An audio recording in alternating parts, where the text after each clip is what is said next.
সপ্তম শ্রেণীর শিক্ষার্থী বন্ধুরা ভালো আছো তো সবাই? চলো আজকে আমরা একটা নতুন জিনিস নিয়ে আলোচনা করব। তোমাদের পরিবেশ ও বিজ্ঞান বইয়ের 248 পাতায় যে টপিকসটা আছে, পরিবেশ রক্ষায় গাছের ভূমিকা। পরিবেশ রক্ষায় গাছের ভূমিকা। তো পরিবেশ রক্ষায় গাছের ভূমিকা, এটাকে এক কথায় বলা সম্ভব নয়, কেননা আমাদের পরিবেশ রক্ষায় গাছের বহু রকম ভূমিকা আছে। আমরা ছোট ছোট পার্ট করে একটা টপিকস একটা ভূমিকাগুলো আলোচনা করব, কেননা আমাদের এই পরিবেশে গাছের ভূমিকা অপরিসীম এবং এগুলোর এত ভূমিকা আছে উদ্ভিদের, এগুলো একটা করে আমরা পরবর্তী টপিকসগুলোতে আলোচনা করব। আজকে আমরা যে আলোচনাটা করব তা হচ্ছে বায়ুমণ্ডল ও গাছ। বায়ুমণ্ডল ও গাছ, বায়ুমণ্ডলের সঙ্গে গাছের কি সম্পর্ক আছে তোমরা জানো কি? আজ থেকে প্রায় 350 কোটি বছর আগে, প্রায় 350 কোটি বছর, ভেবে দেখো একটু সময়টা, 350 কোটি বছর আগে পৃথিবীতে প্রাণের সৃষ্টি হয়েছিল। তো ওই সময় পরিবেশে খুব কম মাত্রায় অক্সিজেন ছিল খুব কম মাত্রায়। এরও প্রায় 100 কোটি বছর পর, অর্থাৎ প্রায় 250 কোটি বছর আগে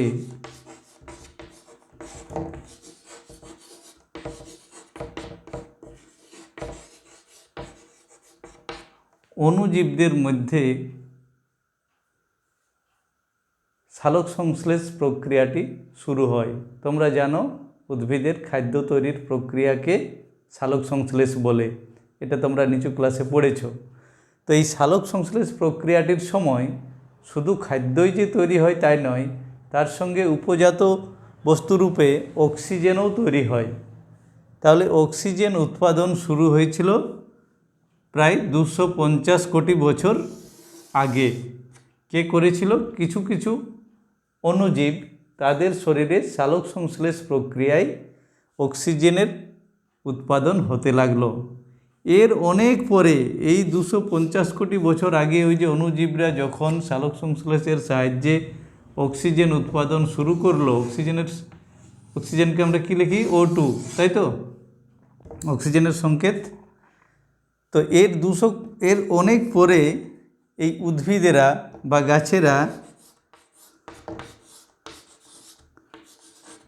গাছেরা সালোক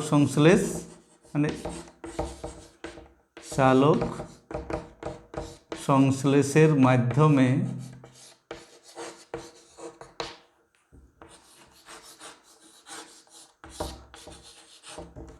পরিবেশে অক্সিজেনের মাত্রা বাড়াতে লাগলো। তাহলে গাছেরা বা সবুজ উদ্ভিদেরা সালোক সংশ্লেষ প্রক্রিয়ার মাধ্যমে পরিবেশে অক্সিজেনের মাত্রা বাড়াতে লাগলো। আর এই সালোক সংশ্লেষ প্রক্রিয়াটা সম্পন্ন করার জন্য যে জিনিসগুলো ব্যবহৃত হয়, পরিবেশ থেকে উদ্ভিদেরা কার্বন ডাইঅক্সাইড গ্যাস আর মাটি থেকে জল গ্রহণ করে। তাহলে পরিবেশ থেকে কার্বন ডাইঅক্সাইড গ্রহণ করছে আর তার ফলে উৎপাদন করছে কি? খাদ্য বা সেই খাদ্যটার নাম হচ্ছে গ্লুকোজ C6H12O6 আর তৈরি করে অক্সিজেন আর জল। তো এই প্রক্রিয়াটা, এই যে কার্বন ডাইঅক্সাইড ব্যবহৃত হয় সালোক সংশ্লেষ প্রক্রিয়ায়, এই কার্বন ডাইঅক্সাইডটা উদ্ভিদেরা পরিবেশ থেকে গ্রহণ করে এই কার্বন ডাইঅক্সাইডকে।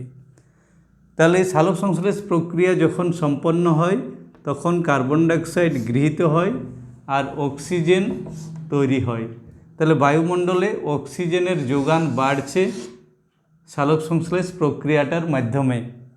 আর আরেকদিকে কি হচ্ছে, এই কার্বন ডাইঅক্সাইডের শোষণ করছে উদ্ভিদেরা সালোক সংশ্লেষের সময়।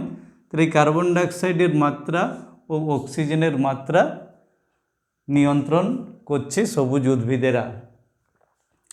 বায়ুমণ্ডলে অক্সিজেনের শতকরা মাত্রা কত থাকে বলো তো? 20.60%। আর কার্বন ডাইঅক্সাইডের পরিমাণ 0.03 থেকে 0.04%। এই মাত্রাটা বজায় রাখতে সাহায্য করে ওই সালোক সংশ্লেষ প্রক্রিয়াটা, যে প্রক্রিয়াটা কেবলমাত্র সবুজ উদ্ভিদেরাই করতে পারে। তাহলে সবুজ উদ্ভিদেরা এই পরিবেশে অক্সিজেন ও কার্বন ডাইঅক্সাইডের ভারসাম্য বজায় রাখে। তো এখান থেকে একটু মনে রাখার ব্যাপার, একটু মনে রাখবে যে সব উদ্ভিদেরা সমানভাবে কিন্তু কার্বন ডাইঅক্সাইড গ্রহণ করে না। কানাডার কিছু সরলবর্গীয় যে বৃক্ষ আছে ওখানকার এবং নিরক্ষীয় অঞ্চলে থাকা উদ্ভিদেরা কম মাত্রায় CO2 গ্রহণ করে। কানাডার সরলবর্গীয় বৃক্ষের যে অরণ্য আর নিরক্ষীয় অঞ্চলের থাকা উদ্ভিদেরা কম মাত্রায় CO2 গ্রহণ করে। আর তার উল্টো ঘটনা দেখা যায় ইউরোপ,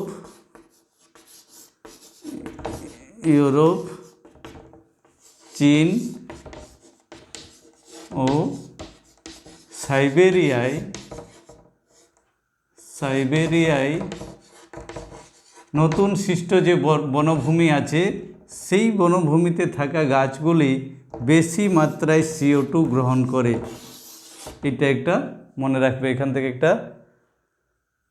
উল্লেখযোগ্য একটা ঘটনা যে সব উদ্ভিদ সমানভাবে CO2 গ্রহণ করে না। এই অঞ্চলে থাকা উদ্ভিদগুলো, নতুন সৃষ্ট যে অরণ্য এখানে হয়েছে ইউরোপ, চীন ও সাইবেরিয়ায়, সেখানকার উদ্ভিদেরা বেশি মাত্রায় CO2 গ্রহণ করতে সক্ষম।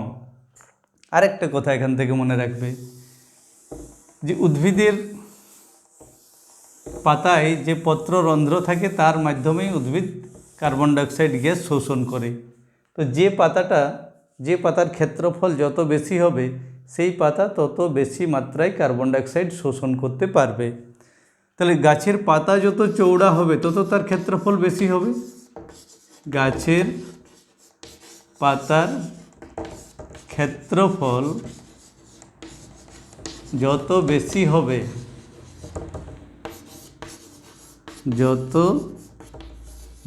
হবে, সেই উদ্ভিদ বা সেই গাছ তত বেশি CO2 গ্রহণে সক্ষম। তাহলে আমাদের পরিচিত যে সমস্ত গাছগুলো আছে সেই গাছের পাতাগুলো কেমন সেটা দেখেই তোমরা বুঝতে পারবে যে সেই গাছটা কেমনভাবে কার্বন ডাইঅক্সাইড গ্রহণ করছে।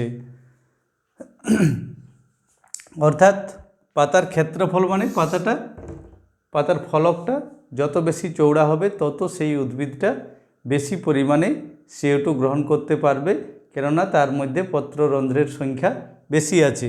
তাহলে এটা মনে রাখবে যে চৌড়া পাতাযুক্ত উদ্ভিদেরা, এখান থেকে প্রশ্ন দেয় যে তোমাকে হয়তো দুটো অপশন দিয়ে দিল, দুটো গাছের নাম বলে দিল যে কোন গাছটি বেশি CO2 গ্রহণে সক্ষম। সেই ক্ষেত্রে যেমন তোমাকে হয়তো বলে দিল যে তেঁতুল গাছ আর আম গাছ, তেঁতুল গাছ আর আম। তাহলে তেঁতুল গাছের পাতাগুলো দেখবি কী হয়, খুব ছোট ছোট পাতা হয়, তাহলে সেই পাতাগুলোর ক্ষেত্রফল কম হয়। আর আম পাতাটা তেঁতুল পাতার তুলনায় অনেকটা তার ক্ষেত্রফল বেশি হয়, তাহলে আম পাতা বেশি পরিমাণে CO2 গ্রহণ করতে পারবে। তাহলে এইভাবে আমাদের বায়ুমণ্ডলে কার্বন ডাইঅক্সাইড আর অক্সিজেনের সমতা রক্ষায় গাছেরা সাহায্য করে। তাহলে এই হলো বায়ুমণ্ডল ও গাছের সম্পর্ক। আমরা পরবর্তীতে আলোচনা করব গাছ ও প্রাণীর নির্ভরশীলতা নিয়ে। আজকে এখানে শেষ করি। তোমরা এই অংশটা একটু ভালো করে রিডিং দেবে, আর এখান থেকে যে প্রশ্নগুলো বললাম যেগুলো আসার মতো, সেই প্রশ্নগুলোকে একটু ভালো করে মনে রাখার চেষ্টা করবে, যে কোন উদ্ভিদের কার্বন ডাইঅক্সাইড গ্রহণের ক্ষমতা বেশি, বা এখান থেকে প্রশ্ন আসতে পারে যে উদ্ভিদ তার কোন প্রক্রিয়ার মাধ্যমে পরিবেশে অক্সিজেনের যোগান দেয়। ঠিক আছে, তাহলে আজকে এখানেই রাখি।